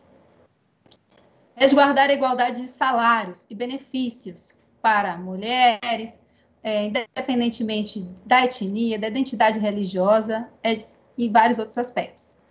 O CNJ também, inclusive, observando isso, a Constituição Federal, a Declaração Universal dos Direitos Humanos, a Agenda para o Desenvolvimento Sustentável também instituiu o Código de Conduta para fornecedores de bens e de serviços. O Código também pede que as empresas as empresas que sejam contratadas, atentem para diversidade, mulheres em altos cargos e vários outros aspectos. E a história do código começou justamente porque a pessoa responsável por esse código lá no CNJ, que eu mando até um abraço, Johannes, ele estava preocupado porque ele percebia que às vezes, as secretárias, as empresas que eram contratadas das empresas terceirizadas, as mulheres que eram contratadas pelas empresas terceirizadas, elas estavam sofrendo, às vezes, casos de assédio, às vezes elas estavam sendo maltratadas nas empresas, elas não estavam sendo bem recebidas lá. E ele ficou preocupado para saber o que ele podia fazer em relação a isso. O que ele, como pessoa responsável por contratar essa empresa e por fiscalizar esse contrato, poderia fazer. Então, daí surgiu essa ideia desse código de conduta para que a empresa contratada por ele pudesse ter noção de que a empresa tinha que ter essas cautelas, esses cuidados, e ele poderia, de alguma forma, pedir que a empresa oferecesse relatórios, estivesse presente em reuniões e perguntar, né, sobre assédio. Uma das coisas que se pede também no código é que a empresa tenha algum tipo de canal de denúncia interna, que a pessoa possa dizer sobre algum assédio, alguma coisa, que tenha análise sobre os tipos de denúncias que foram recebidas, ainda que é claro que a depender do tamanho da empresa. Empresas grandes é um tipo de atitude que tem que ser cobrada, as empresas pequenas já é outro tipo de gerenciamento que tem que ser feito, mas sempre olhando para esses lados. E aí os contratos, as parcerias exigiriam que as empresas, cada uma adaptasse, mas de certa forma, e foi esse do CNJ foi até na época do ministro Dias Toffoli. Então, assim, que as empresas se comprometessem a analisar, a olhar, a perceber o que elas estavam fazendo em relação às mulheres, em relação aos negros, por exemplo. Um olhar mais apurado. E por que isso era importante? Porque às vezes a gente tem, e vários estudiosos falam, os vieses inconscientes. Nós, como servidores públicos, nós, como gestores, nós, como ocupantes de cargos estratégicos, às vezes temos esses vieses inconscientes e não percebemos. E por isso, um instrumento como esse, de pedir relatórios, de pedir índices, de pedir resultados, pode nos ajudar a trabalhar em cima desses vieses. Por exemplo, a gente tem os vieses inconscientes, são o modo automático que a gente tem de responder a tudo. É o modo automático que a gente tem. A gente já sabe como se escova os dentes, a gente já sabe como a gente se comporta. Então, é o primeiro pensamento que vem, e geralmente a nossa mente trabalha mais com os vieses inconscientes do que no modo de percepção do que está acontecendo. O viés de afinidade, por exemplo, a tendência que a gente tem de se relacionar melhor com quem parece conosco. Então, as entrevistas de emprego, quando você chama alguém para trabalhar na sua equipe, quando você chama alguém para um trabalho estratégico, geralmente há uma tendência, pelo viés de afinidade, de você entrevistar e contratar e chamar as pessoas que também têm um perfil semelhado com o seu. Esses viés aqui são apontados pela ONU Mulheres. Ela tem alguns relatórios, algumas listas, e um desses, e ela mostra os que mais são necessários que a gente preste atenção. O viés de afinidade, o viés de percepção, que é um viés que é sem base concreta em fato, simplesmente se acredita que algo que está propagado no imaginário é verdade, ainda que a gente não aprofunde, a gente não olhe, né? Não observe os dados especificamente. O viés confirmatório é a nossa tendência de procurar e reter as informações que confirmem as nossas ideias iniciais e ignorar as informações que dizem o contrário. Então, tenho 5 informações que me são dadas, aquela pessoa aparece ali para falar comigo, mas eu presto atenção naqueles pontos que estão confirmando o meu preconceito, o meu pensamento em relação a ela. Efeito de grupo também é um tipo de viés inconsciente. É a tendência que a gente tem de seguir o comportamento do grupo em que estamos inseridos para não desviar do padrão vigente. Então, a gente tenta enquadrar naquele determinado padrão e a gente tenta seguir o grupo. Tanto que os estudos mostram, e a ONU Mulheres ressalta isso, que é necessário que pelo menos a gente tenha 30 mulheres em conselhos administrativos para que elas consigam efetivamente fazer a diferença. Porque se for só 1, 2 mulheres, às vezes o efeito de grupo ali dos homens, brancos, etc., faz com que elas não sejam ouvidas, faz com que elas não tenham a famosa voz, né? Não sejam percebidas. Então, a indicação é que seja pelo menos 30% de mulheres. E aí tem essa janela aqui, que ela mostra justamente isso. Muitas vezes a gente não se conhece, então eu não sei quais são os meus preconceitos. Eu tenho uma área cega, que nem eu sei quais são os meus preconceitos, Nem as pessoas que estão comigo sabem os meus preconceitos. Uma área cega que a gente desconhece, total. Mas a gente tem uma área em que eu não sei os meus preconceitos, eu não sei o que as minhas tendências, os meus vieses, mas o meu meio reconhece. E tem também várias outras diferenças. Então, a gente tem aspectos em que nem a gente mesmo conhece que tem esse tipo de viés. A gente nunca percebeu e nunca parou para pensar sobre... Nossa, eu nunca tinha parado para pensar que a educação que eu recebia na minha família nordestina, com 12 irmãos, era de que a mulher tinha que ficar em casa cuidando da casa. E isso ficou assim na minha mente, no meu viés, e eu sempre acho que quando a mulher tem algum lugar que não é cuidando da casa, ela está no lugar errado. Então, isso é algo que está no seu inconsciente, muitas vezes.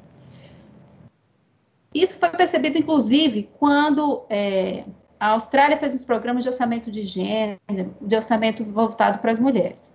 E ela percebeu isso, que havia esse processo de viés inconsciente entre as pessoas responsáveis por lidar com o orçamento.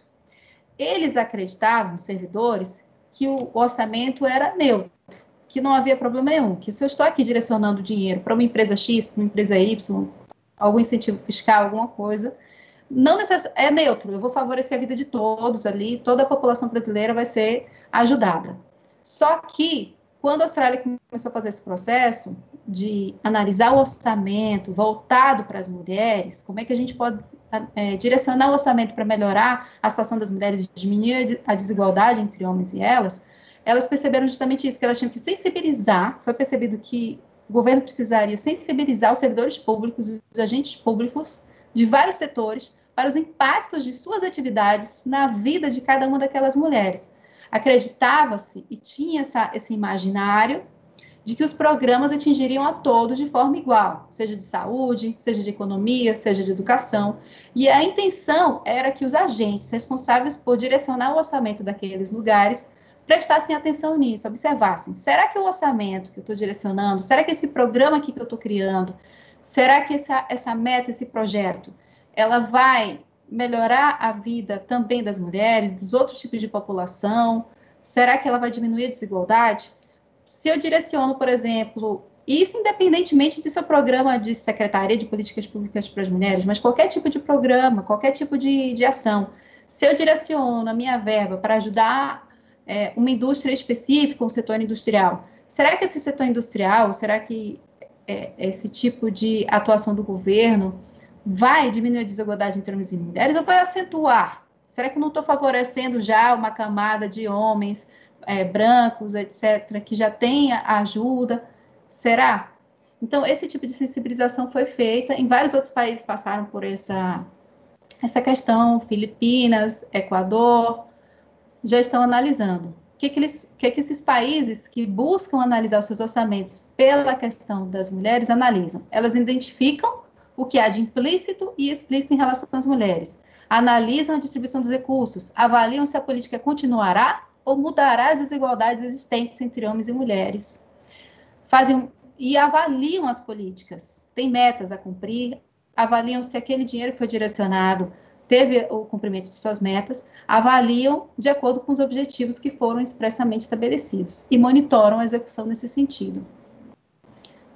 Bom, eram esses pontos que eu queria levantar e também lembrar aqui que um ponto que a gente sempre toca das decisões políticas estratégicas, por mais que a gente ache e acredite que elas são neutras, não há, a gente às vezes favorece, às vezes não, etc. A gente tem que pensar e raciocinar em cima disso e pensar sobre os nossos atos do dia a dia, de uma maneira geral, e nossos atos também dentro do trabalho, como é que a gente pode ali facilitar a vida e empoderar mais mulheres. Herta, excelente, muito instigante, muito bacana. Muito sérias essas colocações. Bom, para a gente continuar, a gente tem ouvido falar ultimamente muito do Pink Tax. Então, eu vou perguntar aí para a nossa mestranda. Fala-se muito no Pink Tax e que ele pode prejudicar as mulheres. Me explica melhor o que é isso. Vamos passar esse conceito aí para as colegas que estão nos assistindo. Lana?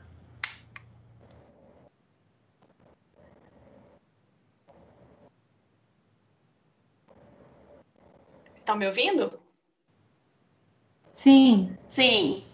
Vamos lá. Estamos vendo também, tá tudo ok. Deixa eu só acertar aqui a apresentação no ponto aqui. Antes de falar de Pink Techs, doutora Adriana, eu acho que a gente tem falado muito sobre gênero. O que significa gênero? É interessante pararmos para pensar o que é o gênero. Já se sabe que gênero... eu vou marcar aqui os meus 12 minutos. Só um minuto, comecei. Gênero e formação biológica são duas coisas completamente diferentes. Gênero tem a ver com uma construção histórica, social, cultural. São papéis, scripts, performances que são criadas para que homens e mulheres se comportem de determinadas maneiras dentro da sociedade. Não tem, eu repito, nenhuma ligação com a questão biológica. E por que eu estou falando sobre o gênero? Porque, por ser um processo social, cultural construído, e por sabermos, por tudo que já foi falado, que a supremacia masculina há milênios domina a humanidade, vamos pensar quem é que criou os papéis de gênero. Nós temos uma herança fortíssima do patriarcado, que nos traz, como foi falado pela Grazi, que mulheres são seres incompletos, defeituosos, uma categoria diferente. Darwin falava sobre isso, Aristóteles falava sobre isso, Freud falava sobre isso. E quando encontramos até na ciência essas bases da supremacia masculina, o processo se torna natural. Eu diria até que ele se torna invisível. E aí fica invisibilizado que nós estamos todos mergulhados numa psicosfera, mergulhados mesmo. Eu chamo psicosfera porque é mais do que atmosfera, é psicológico. Estamos todos nós cumprindo e querendo cumprir cada vez mais esses papéis de gênero. A Gerda Lerner, que é o livro que a Núbia mostrou, A Criação do Patriarcado, História da Opressão das Mulheres pelos Homens, ela trabalha o apagamento de metade da humanidade, que somos nós, mulheres. E ela fala mais, as mulheres elas foram privadas de construir símbolos, de construir filosofias. Elas foram privadas da formação das teorias. E a Gerda Lerner aponta 4 instituições para a manutenção do patriarcado. A história, a religião, as leis e as escolas. Então, nós ensinamos, nós somos socializados assim, cumprindo papéis de gêneros. E sabemos todos que aquelas pessoas que não cumprem os papéis de gênero, como a sociedade espera que seja cumprido, elas sofrem dia a dia em suas rotinas por isso. Esclarecido, então, né? Penso que a gente tenha falado um pouquinho mais de gênero. Vamos falar sobre o Pink Techs. Bom, aqui, só para passar, 59 anos é o que diz o Fórum Econômico Mundial. Seriam necessários 59 anos para que o Brasil alcançasse uma igualdade de gênero. As mulheres, elas ganham, para chegar no Pink Techs, antes eu vou passar por uma questão. Juridicamente, para onde é que deveria ir o Pink Techs? Essa discussão, ela é social, ela é jurídica, onde é que está o Pink Techs? Mulheres recebem menos, nós sabemos disso. As mulheres ganham até 74% do que os homens recebem, uma diferença de 24%. Esse é o dado do IBGE. Se nós formos trabalhar com mulheres pretas e pardas, uma interseccionalidade entre o vetor raça e o vetor gênero, elas chegam a receber até uma média de 44%. Então, mulheres brancas recebem 76%, mulheres pretas e pardas, segundo o IBGE, 44,4%. Sabemos também que as mulheres trabalham pelo menos 8 horas semanais a mais que os homens nessas tarefas de cuidado, tarefas domésticas e tarefas de cuidado. Isso dá uma jornada de trabalho para as mulheres muito maior, só que esse trabalho não é remunerado e é invisibilizado, cumprindo os papéis de gênero.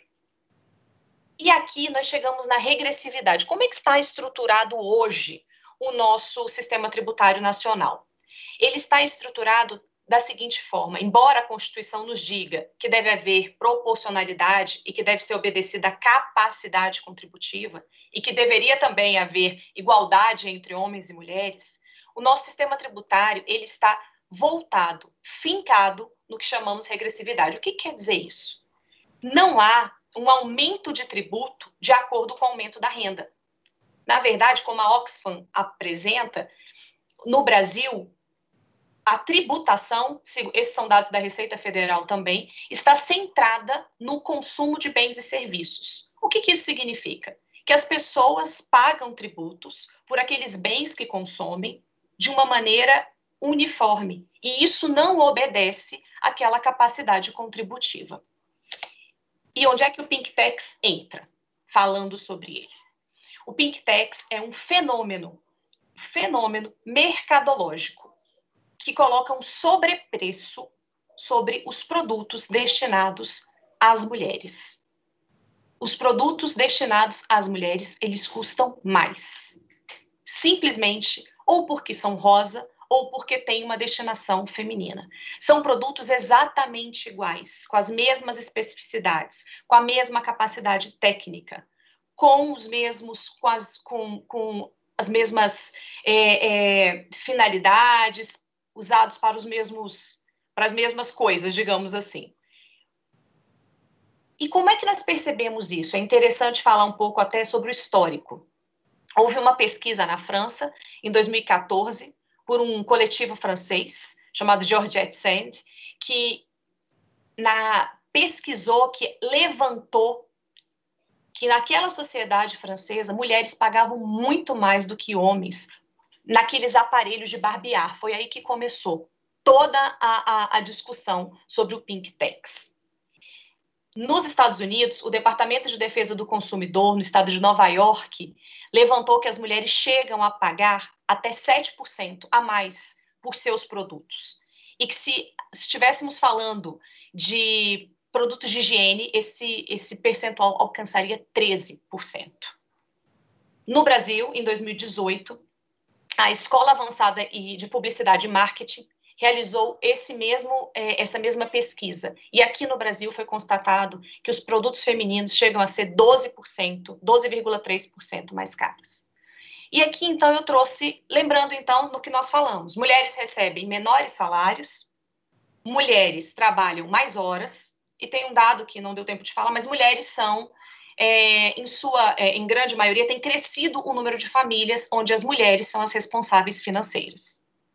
Lembrando da regressividade, as mulheres consomem mais os produtos de primeira necessidade. Elas consomem o seu salário em produtos alimentícios, em pagamento de contas básicas de serviços, enfim. Voltando, então, ao exemplo aqui do computador. Vejam que o computador, ele não tem diferença de um para o outro, apenas um se apresenta como Coral e existe uma diferença de preço. É o mesmo computador, com as mesmas potencialidades. Outro item interessante. Eu acho interessante mostrar o Pink Tax, né, doutora Adriana, porque às vezes a gente fala sobre Pink Tax e fica parecendo, como dizem algumas pessoas, infelizmente, que é mimimi. Então, mostremos aqui que é uma questão financeira mesmo. Essa mochila é de uma mesma marca, a diferença de uma mochila para outra é que uma é rosa e a outra é azul. Uma custa R$ 142 e a outra custa R$ 156. Bom, deixe-me ver aqui onde estamos. Desculpa, gente, eu perdi. Bom, esse aqui, para mim, é com certeza uma das situações que me chama mais atenção. Esse exemplo foi trazido para mim, eu conheci através da professora Tatiane Psitelli. O jogo Monopoly. É um jogo que na nossa época se chamava algo como banco imobiliário, para muitos de nós. Perdão, perdi aqui. Só um minuto, eu peço desculpas mesmo. Pronto, voltei aqui para o Monopoly. Não voltei. Desculpa. O Monopoly. Esse jogo, ele tem uma frase na sua capa que chama muito a atenção. Ele diz que é o primeiro jogo onde as mulheres recebem mais do que os homens. É interessante pensar sobre isso. É interessante pensar sobre o viés, de novo, de gênero, no qual estamos todos mergulhados. Há uma diferença de preço, simplesmente porque um é Monopoly, o outro é Miss Monopoly. Um é destinado, então, às meninas. É destinado ao público feminino infantil. Mais algum exemplo? Infantil ainda, o triciclo. Esse exemplo foi utilizado pelo TAI no Instagram, foi elaborado pela doutora Camila Cabral, a quem eu agradeço muito, que me cedeu a oportunidade de usá-lo aqui nessa apresentação. Há uma diferença, aqui vejam, não há rosa e azul, há vermelho e rosa. Mas simplesmente por ser rosa, o produto ele é mais caro. Aqui, motos elétricas, vermelha e rosa, diferença também. Gel dental para crianças, diferença de preço também. Um é do Spider-Man, o outro da Barbie, e há uma diferença gigantesca de preço. Voltando aos aparelhos de depilar e de barbear, que hoje em dia as indústrias têm sido tão repercutidas em relação aos aparelhos de barbear que tem ficado difícil encontrar os exemplos. Mas nesse aqui é muito interessante. É um kit com 2 aparelhos, todos com 3 lâminas. Um é rosa, custa R$11,20 e tem a designação Comfort. Os outros 2 têm uma designação diferente, Aqua Blister e Intensive Blister, mas são também aparelhos, são também kits com 2 e com 3 lâminas cada um. R$11,20 para o aparelho rosa, R$8,90 para o azul e para o preto. Vejam que são diferenças numéricas. Um ponto muito interessante, ainda sobre o Pinktex, vou falar muito rapidamente sobre o Tampoltex. O que acontece com isso? Como nós tratamos, em regra, como os produtos femininos são tratados como se fossem supérfluos, há uma tributação alta ainda sobre o produto de máxima necessidade, que é o absorvente, e segundo a Receita Federal, ainda sobre esse produto, que é essencial, indispensável às mulheres. As mulheres não têm como abrir mão do seu ciclo menstrual. Segundo a Receita Federal, a carga tributária sobre esse produto é de 27,5%. Embora a alíquota do IPI esteja zerada, incidem ainda COFINS, PIS e CMS. Então, é altíssima essa carga tributária. E existe, o que a gente pode depois conversar um outro dia, um problema seríssimo no mundo inteiro chamado pobreza menstrual, que é um reflexo, sim, do Pinktex. Porque, como eu disse, tratam os produtos femininos como produtos supérfluos, como produtos que não seriam essenciais. Bom, eu vou fechar por aqui dizendo a vocês apenas o seguinte: a Constituição do Brasil não permite que sejam feitas discriminações implícitas ou implícitas às mulheres, desde o seu preâmbulo, passando pelo artigo 1º, passando pelo artigo 3º e chegando, sim, no 5º, nós, mulheres, depois de instituído o Estado Democrático de Direito, temos direitos e deveres iguais aos dos homens. Merecemos um tratamento igualitário. E o Código de Defesa do Consumidor, ele nos traz, em seu artigo 4º, que não é possível, aliás, minto, que deve ser combatido qualquer tipo de mecanismo de abuso aos direitos dos consumidores. Então, é nesse sentido que o Pinktex deve ser falado, para que tenhamos o quê? Diagnosticada essa problemática. Ele tem que ser falado para quê? Para que tenhamos consciência de homens e mulheres. Temos que ter sensibilização social. Para aí, sim, demandarmos dos poderes públicos e demandarmos da sociedade civil atitudes. Não cabe deixarmos isso aqui apenas para o Estado. Nós somos sociedade, somos nós que somos atingidos. Nós precisamos agir, precisamos ficar atentos, porque é claro que existe toda uma jogada de marketing em fazer esses produtos serem vendidos mais caros para esse público feminino num sentido discriminatório. Doutora Adriana, extrapolei meu tempo em 2 minutos, mas fechei e fico à disposição para outras perguntas.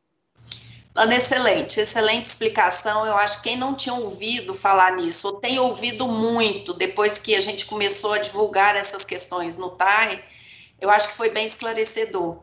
E puxando esse gancho aí para a Núbia, a nossa referência em tributário dentro da Procuradoria também, a gente viu que o fenômeno do Pinktex ele não está diretamente ligado às questões tributárias, né? Um fenômeno, embora repercuta também no quanto as mulheres pagam de tributo. Mas há diferença entre homens e mulheres na tributação? Ah, sim, doutora Adriana, e eu vou demonstrar isso aqui com alguns exemplos numa apresentação rápida para os nossos ouvintes. Vamos lá, vou tentar compartilhar a tela aqui. Vocês estão vendo? Só me dá um okzinho, porque eu não vejo vocês. Um okzinho com Não, fala. a gente não está vendo. Vocês não estão vendo? Peraí, vamos tentar de novo, então. E agora? Sim, agora é só você... Ótimo, só você colocar no modo apresentação, já está perfeito. Então, ok? Ok. Então, vamos lá. Bom, sobre tributos a elas, não há muito a acrescentar, só um grande orgulho de fazer parte dele. O que eu queria dizer no início da minha apresentação é que a história do Brasil, das mulheres no Brasil, ela é marcada pelo patriarcado, pelo machismo e pela divisão sexual do trabalho, onde instâncias públicas são direcionadas aos homens e instâncias privadas para as mulheres. O que é isso? Trabalhar fora, ter uma profissão, uma ocupação, sempre foi direcionada aos homens. E a instância privada, que é a instância do trabalho doméstico, de tomar conta da casa e dos filhos, foi destinado às mulheres. Essa realidade, infelizmente, ela é confirmada por diversos indicadores, vários deles já colocados pelas minhas amigas que me antecederam, doutora Lana, doutora Graziella e doutora Herta. Mas apenas para a gente conseguir dar um fecho aqui em todas as falas, eu acho que é importante a gente rememorar o seguinte: os números das desigualdades. Nós somos a maioria da população brasileira, somos quase 52%. Nós, mulheres, somos a maioria do eleitorado brasileiro, mais de 52%. Vivemos mais tempo que os homens, temos mais educação formal, ocupamos 44% das vagas de emprego no país, somos 55% dos universitários e 53% do total dos alunos de pós-graduação. No entanto, como a doutora Lana já nos brindou na sua palestra, recebemos, em média, 20% menos que os homens e ocupamos apenas 13% dos cargos de presidências, como a doutora Graziella nos mostrou.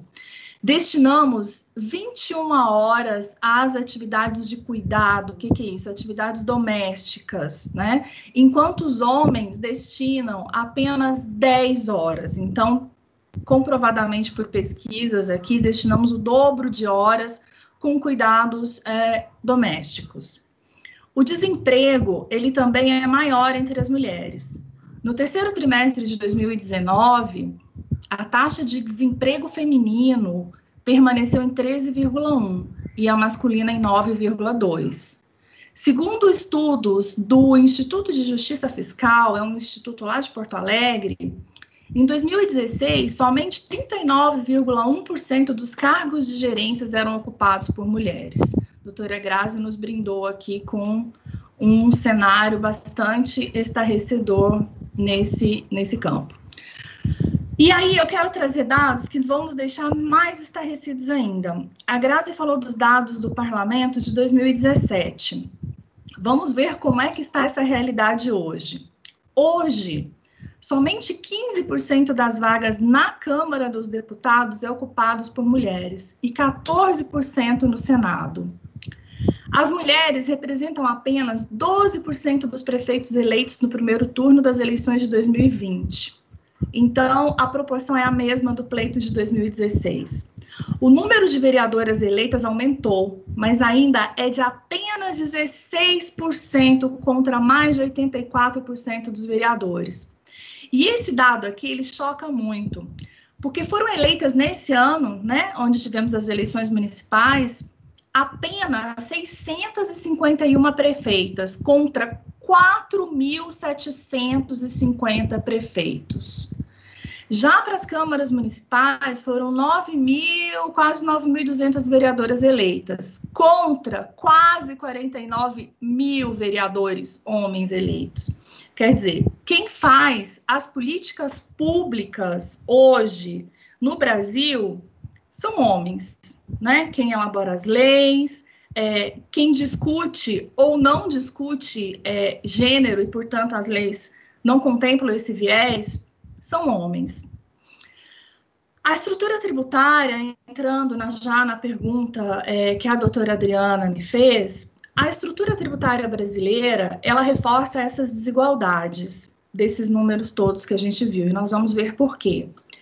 A tributação indireta, predominantemente sobre o consumo e sobre bens e serviços, né, que engloba a tributação sobre o consumo, é um vetor fundamental para o reforço dessas desigualdades. Brasileiros 10% mais pobres, eles gastam 32% de seus rendimentos em tributos, e 28% desses 32% são tributos indiretos, ou seja, com a compra de bens essenciais ou com a compra de serviços essenciais. Enquanto os brasileiros 10% mais ricos, eles gastam 21%, e apenas 11% desse total são com tributos indiretos. E aqui entra a questão da regressividade, já muito bem colocada pela doutora Lana. Os tributos regressivos e a tributação brasileira, ela é marcadamente regressiva, sobre isso não há dissenso. Há um consenso geral de que a tributação brasileira é marcadamente regressiva. Os tributos regressivos, eles penalizam proporcionalmente mais aquelas pessoas que dedicam uma parcela maior de sua renda ao consumo, ou seja, a população mais pobre, não é? E as mulheres dentro dessa população mais pobre. Por quê? Porque são as que ganham menos, são as que são mais prejudicadas com o desemprego. Além disso, um outro dado bastante importante é que, de acordo com os dados da PNAD e do IBGE, colhidos nesse estudo aqui, Estrutura Tributária Brasileira e seus reflexos nas desigualdades de gênero, em 1995, só 22% das famílias eram chefiadas por mulheres. Vejam, só 22% das famílias eram chefiadas por mulheres, em 1995. Em 2018, esse percentual ele quase dobrou, passando a 44,3%, próximo ao número de homens que chefiam famílias, que é de 55%. Então, quer dizer, nós estamos próximos de uma realidade que é meio a meio. E isso significa o quê? Com mais mulheres chefiando famílias e sendo que as mulheres ganham menos no mercado de trabalho que os homens, exercendo as mesmas funções, muitas das vezes, sendo que as mulheres são as mais prejudicadas aí pelo desemprego, então são as mulheres as mais penalizadas pelo sistema regressivo tributário brasileiro. E isso são os números que comprovam, gente, não é posição ideológica ou posição política ou discurso para apresentar em live, não. São os números, são as pesquisas que comprovam essa dura e essa triste realidade. Ainda sobre as desigualdades, né? A gente tem essa figurinha aí que fala tudo, né?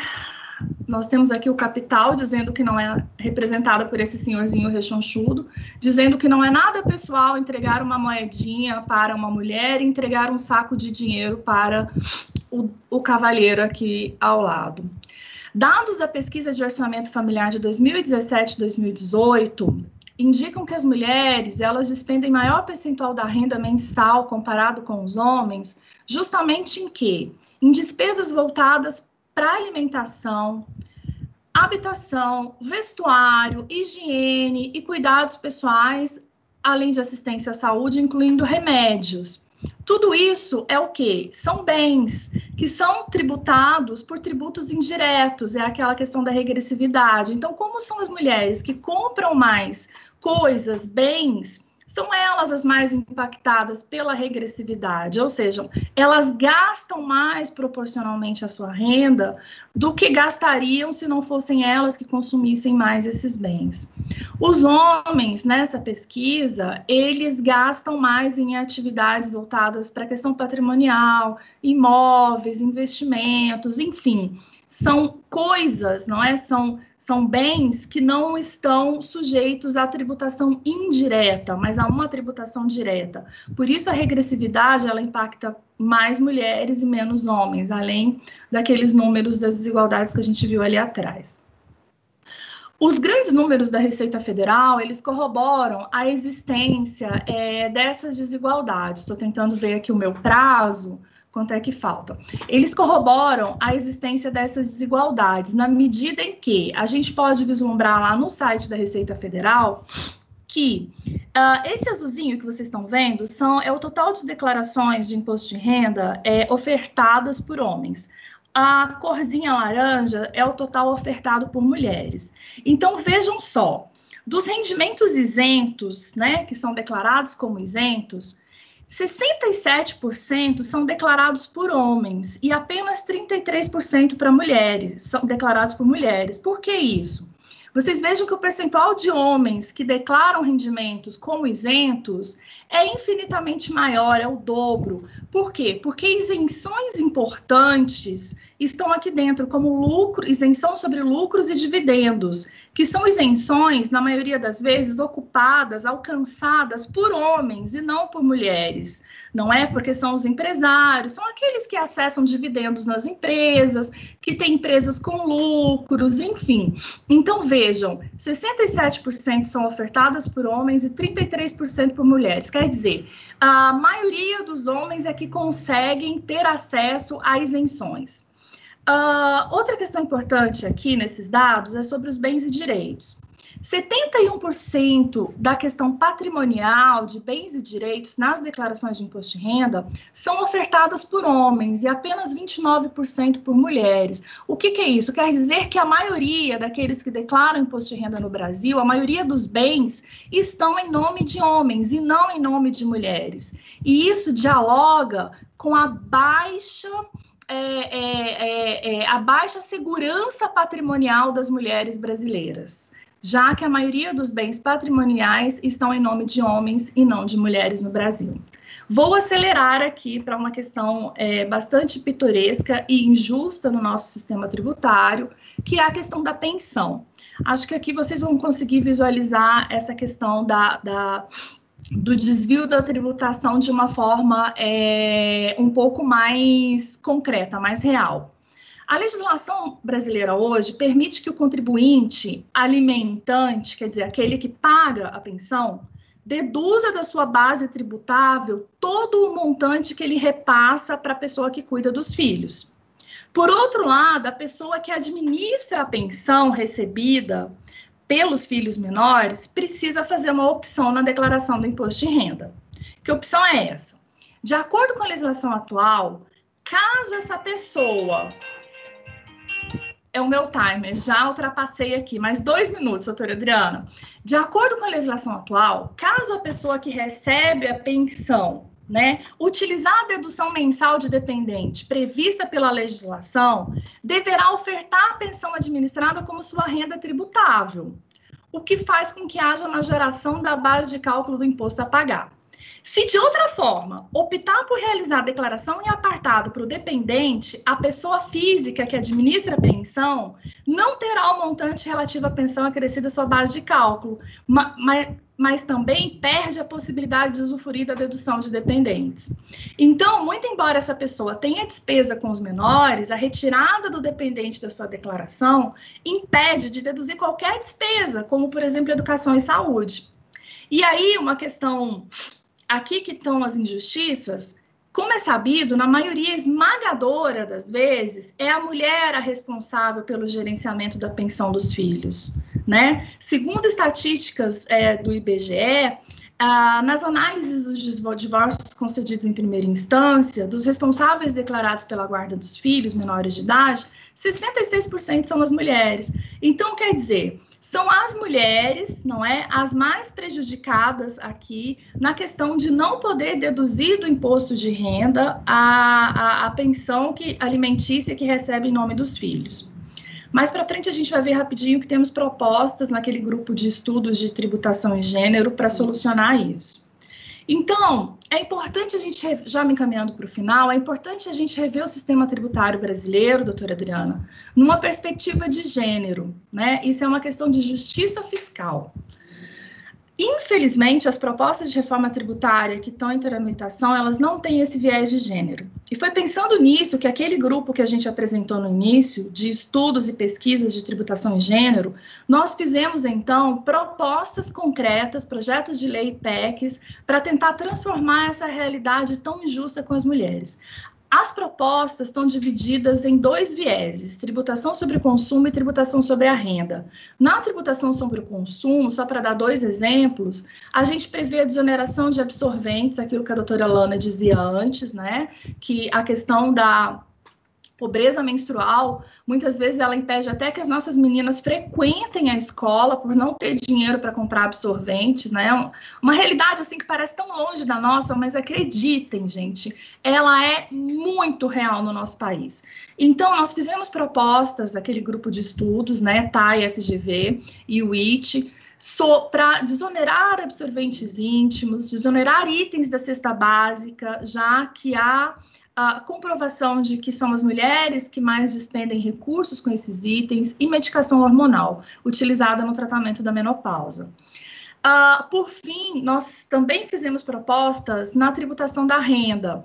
Uma proposta interessantíssima que eu gostaria de ressaltar é a que a gente permite a dedução do imposto de renda de valores referentes a gastos com educação dos trabalhadores e das trabalhadoras domésticas e seus descendentes diretos, pagos pelos empregadores. Ou seja, é a possibilidade de que os empregadores possam deduzir no IRPF as despesas com educação, tanto da trabalhadora quanto dos descendentes dela.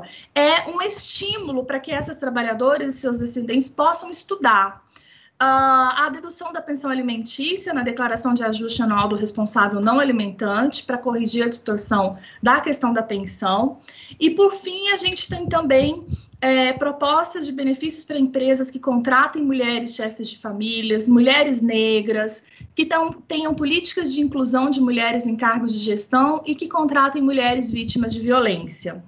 Além da criação de programas nacionais para incentivar afroempreendedorismo. A questão aqui de alçar as mulheres negras ao mercado de trabalho, a possibilidade aí de serem empresárias, não é? Com isso, desculpem a correria, mas era muita coisa por um curto período. Muitíssimo obrigado, tá? E tá à disposição para quem quiser conhecer essas propostas, viu, doutora Adriana? Para quem quiser nos apoiar, aceitamos parcerias. Essas propostas hoje estão no Congresso, como eu disse antes, com a deputada Lídice da Mata, uma querida deputada baiana, e nós precisamos de apoio para fazer a discussão e a aprovação dessas propostas no Congresso. Muitíssimo obrigada. Obrigada, eu que agradeço, foi excelente. Muitos esclarecimentos. Eu peço só para fechar isso. Pronto. Bom, a gente está se encaminhando para o final. A gente ia responder algumas perguntas aqui, mas como o tempo está curto, eu não vou ser injusta de responder. A gente não vai conseguir responder todas, mas eu gostaria que quem tivesse interesse pode encaminhar as perguntas. A gente pode tentar responder via Instagram, né, Herta? Ou talvez pelo e-mail. Você pode passar seu e-mail, Herta? Posso, mas eu acho que essas perguntas aqui a gente responde pelo Instagram da gente. Ótimo, que dá para responder. O @ atributos a elas. A gente pode fazer uns posts só para responder. E a gente tem algumas, essas perguntas que a gente já anotou, a gente já vai tentar responder via Instagram. E quem tiver mais perguntas pode tentar no Instagram também encaminhar, que a gente, à medida que vai alimentando os posts, a gente tenta responder, né? Eu quero pedir mais uma coisa que eu acho muito importante e que eu aprendi muito. Eu vou pedir para Lana falar um pouquinho sobre o que é sororidade, que não é simples.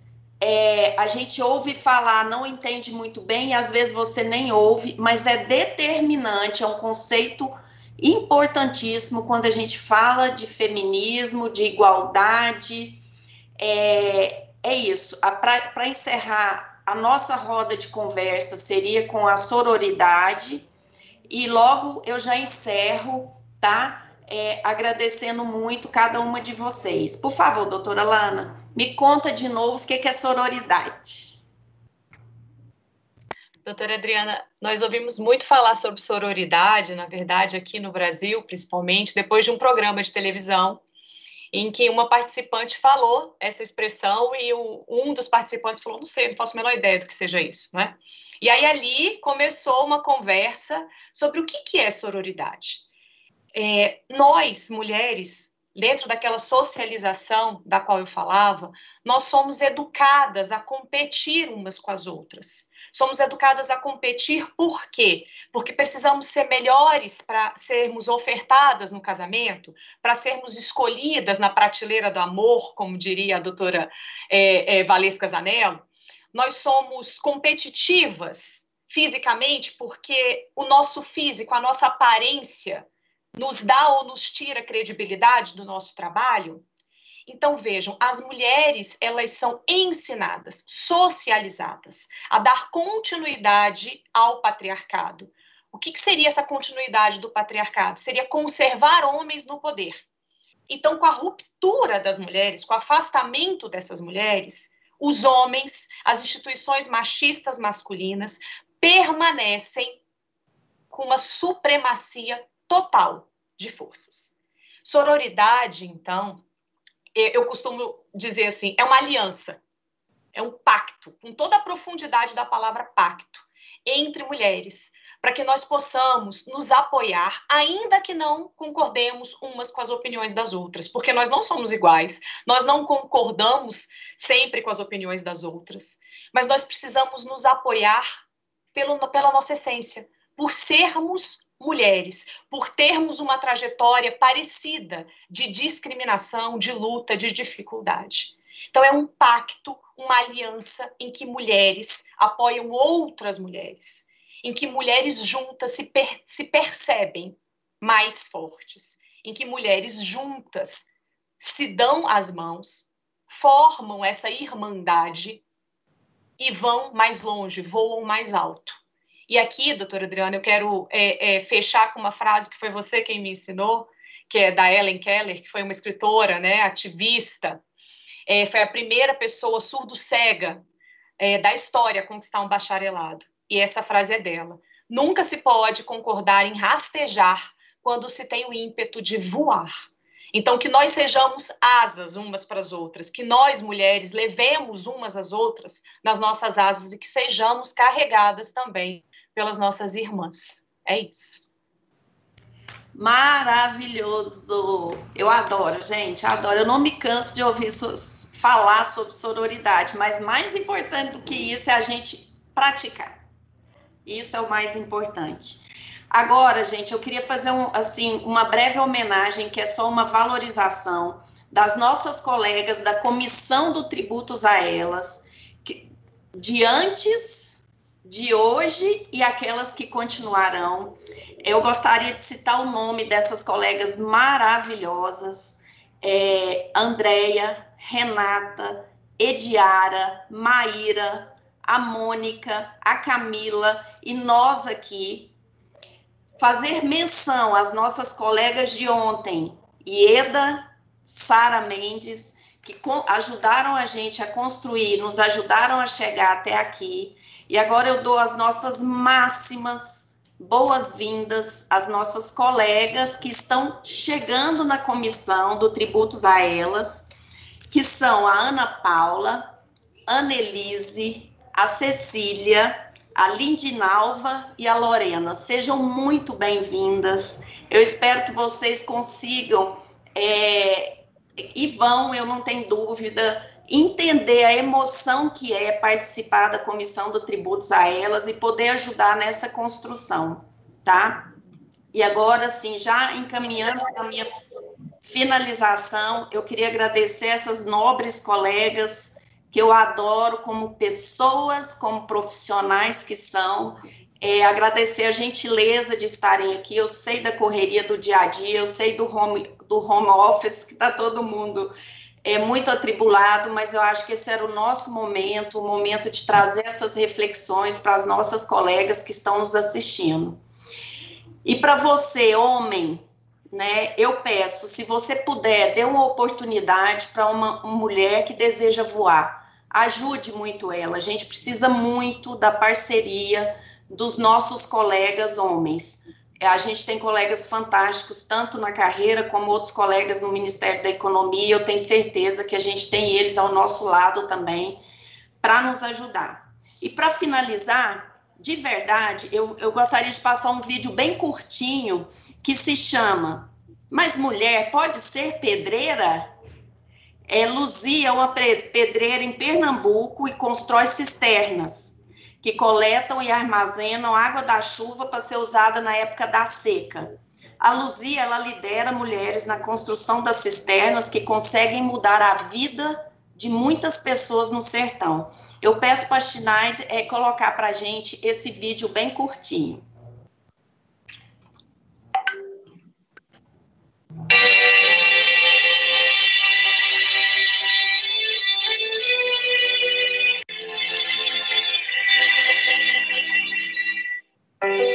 A maioria dos homens acha que o lugar da mulher é em casa, e não é verdade. O lugar da mulher é onde ela quiser e fazendo o que ela quiser. Eu gosto dessa profissão e gostaria que outras mulheres também pegassem o gosto. No começo é difícil, né? Mas eu já tinha muita curiosidade de aprender. Sempre que eu via fazendo uma cisterna, eu já ficava observando. Primeiro fizemos ali as placas, depois fizemos aqui o rodapé do chão, com a brita. Não é difícil, não. Eu já dei várias oficinas, mas sempre foi com homens. A primeira de mulheres foi essa. Eu acho que o preconceito está muito grande ainda. Acho que eles pensam assim, que é feito por mulher vai ser mal feito. Vai fazer, vai ser mulher, vai cair. Aí, eu acho que essa experiência vai ser ótima. É muito bom a farra, né? De várias mulheres conversando ali, batendo papo. A gente vendo que pode, né? Realmente fazer aquilo que era para, tipo, um homem fazer, né? É muito gratificante para a gente. Futuramente isso vai servir, né? Para mim muito, como uma forma financeira. E a importância dessa cisterna para nós aqui no sertão é imensa, porque é através delas que a gente consegue captar água das chuvas para que possamos utilizá-las no verão. Foi uma luta para a gente conseguir essa cisterna, porque estava difícil o projeto aqui e a gente conseguiu através do projeto da ActionAid. Eu me senti muito feliz de ver várias mulheres trabalhando, aprendendo principalmente, né, as outras aprendendo com ela. Se o homem, se ele faz bem feito, porque se ele confia nele, então a mulher tem que fazer isso e confiar no que está fazendo. Para mim foi uma libertação e para elas também. Eu tenho certeza que elas estão se libertando mais, elas estão tendo mais oportunidade. Elas são capazes de trabalhar em que elas quiserem e têm a capacidade, têm a coragem e a força.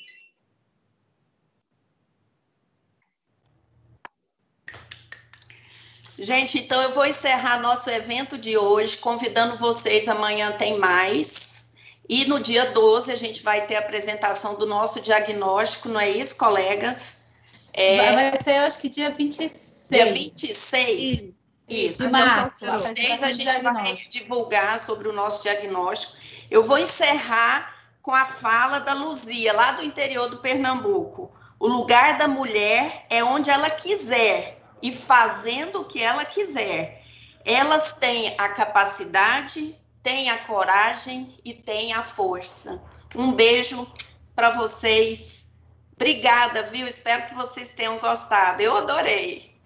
Fica com Deus. Tchau. Beijos a todos.